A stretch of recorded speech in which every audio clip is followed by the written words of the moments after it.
balik lagi bersama saya, Ivan. Kali ini saya bersama saudari Elsa akan mewawancarai salah satu alumni WM, yaitu Ko Andrew. Nah, kalian pasti penasaran kan siapa Ko Andrew? Nah, Ko Andrew ini sekarang sedang studi loh, mengambil S2-nya di Taiwan. Nah, penasaran kan? Mari kita bertanya-tanya dengan Ko Andrew. Halo Ko, selamat malam Ko. Halo. Di sini malam. Jadi ngikut. Ya, Halo Ko. di sini juga malam kok. Di sini juga malam. Halo. Aku kira beda kok. Aku kira kan kalau misalnya di Amerika sama di Indonesia kan itu kan kalau Amerika siang di Indonesia malam. Aku kira sama kok. Enggak lah, kan sama-sama di Asia juga. Oh beda ya. Sama. Taiwan sekarang jam berapa kok? Iya. Oke kok. Beda 1 jam sama Iya di Indonesia. sana jam berapa kok? Oh. Oke. Oh ya kok. Kan kita nih tahu kalau Koko ini sekarang lagi di Taiwan nih, ya kan kok? Ya. Kenapa sih Koko milih kuliah di Taiwan kok? Kenapa nggak di kayak negara lain gitu? Mungkin ada alasan tertentu kok. Sebenarnya sih apa ya?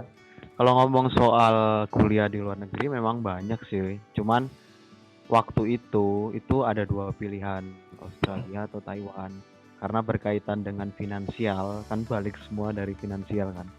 Jadi aku lebih milih negara yang tukar uang ke Indonya nggak terlalu banyak, yaitu Taiwan. Itu yang pertama. Terus yang kedua, Taiwan itu juga jadi negara yang menurutku secara pribadi, secara pendidikan nih ya, itu oke banget gitu. Nggak hanya dari segi pendidikan sih, sebenarnya dari segi-segi yang lain itu juga oke. Tapi untuk pendidikannya sendiri, Taiwan itu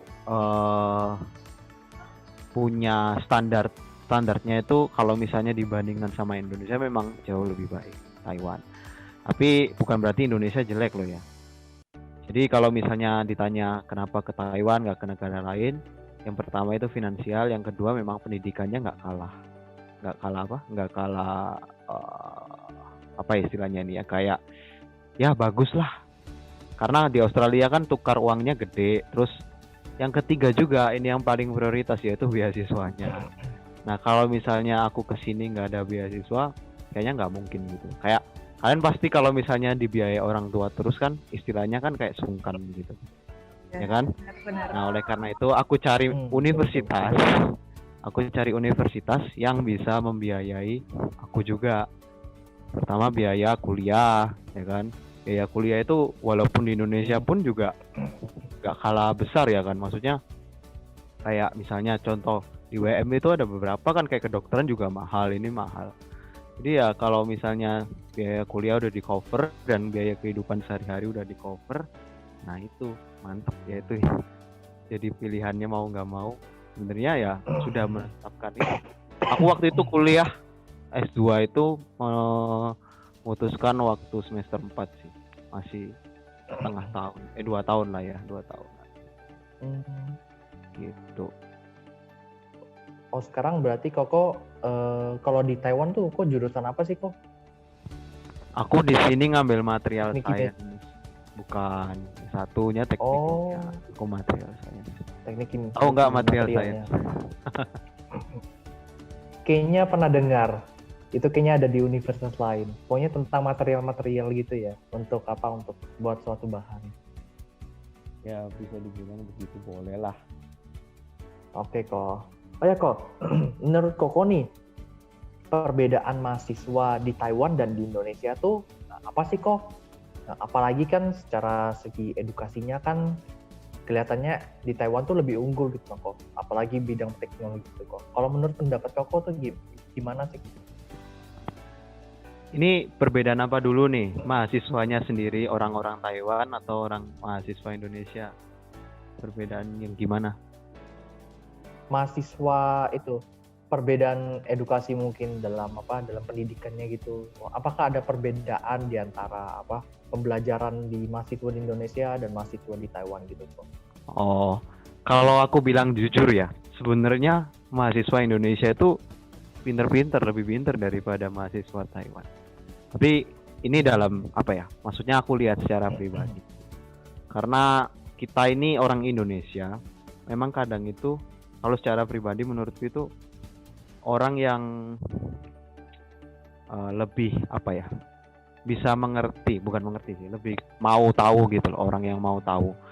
Nah, tapi bukan berarti Taiwan orangnya bodoh-bodoh, enggak juga ya. Maksudnya kalau aku bandingin, sebenarnya mahasiswa Indonesia itu pinter-pinter juga gitu. Cuman yang paling menonjol yang membuat kadang itu ini jadi kebutuhan pertama yaitu fasilitas.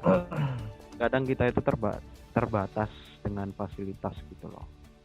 Jadi misalnya di sini udah ada fasilitas yang kemajuannya, maksudnya fasilitas yang lebih mendukung sehingga itu bisa mempercepat mudah mengerti atau sebagainya. Kayak misalnya kalau dalam segi penelitian ya, itu ada satu alat misalnya di sini sudah tersedia, di Indonesia belum tentu ada dan itu cukup mahal.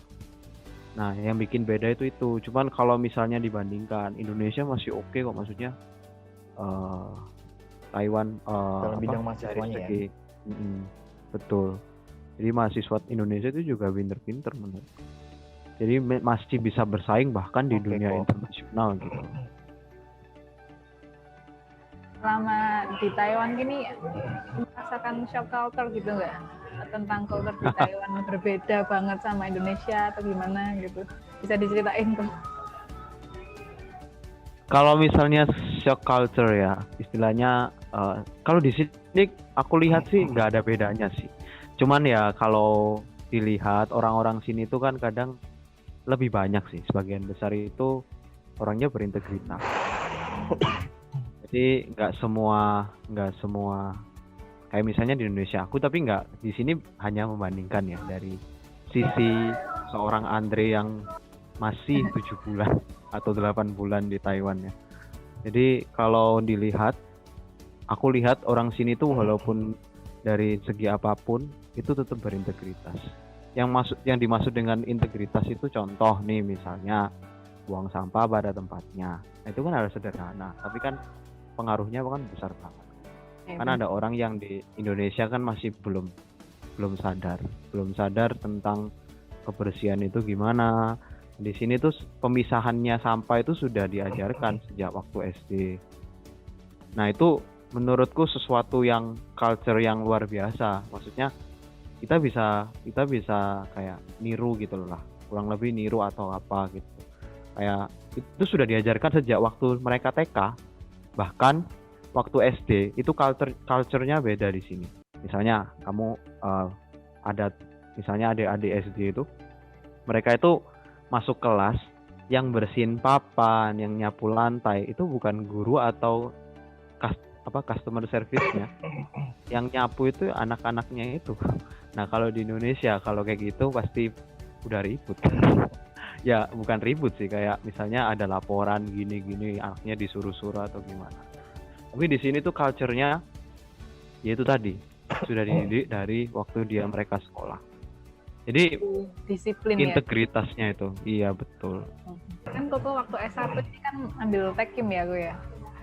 Itu memang rencana awal masuk Tekim atau gimana gue? Udah rencana awal sih itu waktu SMA.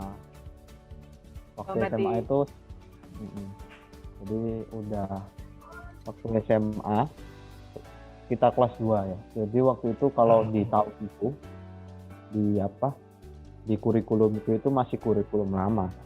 Jadi penjurusannya pas kelas 2 SMA. Waktu kelas 2 SMA masuk IPA, penjurusan itu kan pasti kalian juga ngalami kan, wah nanti kuliah mau masuk mana gitu. Nah, waktu itu aku juga kayak kasih list gitu, ada 5. Pertama teknik kimia, terus kedua itu teknik sipil, ketiga komputer, terus yang lain jelek-jeleknya itu ekonomi. Tapi waktu itu kayak kurang banyak referensi, karena kayak referensi kayak universitas atau referensi kayak jurusan yang lain itu belum ada, jadi bayangannya teknik kimia. Simple sih sebenarnya, karena waktu itu suka teknik nggak suka kimia gitu aja. Oh, berarti memang sudah dipersiapkan dari dulu ya kok ya? Hah? Waktu kuliah gitu kok ikut Ormawa nggak ikut kegiatan Ikut, aku waktu itu join HMJ. HMJ ya? Terus kesan yang paling tidak bisa dilupakan sama ikut Ormawa itu apa kira-kira? Apa ya waktu itu di HMJ? Sebenarnya kalau kalian tanya ke angkatanku, kayaknya aku yang paling nggak aktif deh. Gimana? Kalau misalnya ditanya kesan itu apa ya? Aku suka ini sih sama teman-temanku waktu itu. Waktu itu kan ketuanya Andika. Andika itu ketua HMJ. Kita itu kayak ngasih ide sesuatu yang beda gitu dari angkatan-angkatan sebelumnya. Lalu waktu itu ada acara welcome party ya kan. Ada acara welcome party. Nah, anak-anak itu bingung gimana caranya supaya efisien gitu. Akhirnya aku kasih ide kasih barcode aja tiap orang yang udah daftar. Terus kita buat HMJ line official account gitu. Itu akhirnya kerealisasi gitu loh, banyak sesuatu yang beda. Akhirnya aku di situ merasa kayak teamworknya itu kayak berasa banget gitu loh. Jadi kayak kekeluargaan, terus kemudian ada ya lebih bisa dibilang itu kayak apa ya, kebersamaan ya kayaknya ya, kebersamaan itu oke sih. Nah itu yang paling nggak bisa dilupain, kebersamaan sama teman-teman gitu. Pas Koko mau ke Taiwan ini kan pasti ada prosedur-prosedur buat tes kesehatan ya gitu. Itu susah nggak tuh? Atau gimana? Waduh, kalau kamu tanya ini sebenarnya aku udah bahas di YouTube gitu. Boleh diceritain kembali? Enggak, ya. Jadi waktu aku berangkat di Taiwan itu 11 Februari, 10-11, karena aku ada transit ke Singapura. Waktu itu Indonesia masih belum dicatat orang yang terinfeksi COVID itu, masih nol, masih kayak ya mungkin ada tapi mungkin nggak bisa kedeteksi waktu itu. Nah, waktu berangkat itu sebenarnya Singapura itu udah orange code. Orange code itu artinya negara itu sudah tingkat penyakit atau penularan wabahnya itu sudah sampai ke masyarakat, orange code. Jadi cuma code-code-nya aja, green code atau apa itu cuma memastikan untuk cuma memberitahu aja. Waktu aku berangkat ke Taiwan itu sebelumnya juga aku sudah cek kesehatan, semuanya itu normal, puji Tuhan normal. Jadi mulai cek darah, cek urin, terus dan sebagainya itu normal. Lalu itu diserahkan ke pihak sini untuk dicek apakah aku ada penyakit tertentu gitu.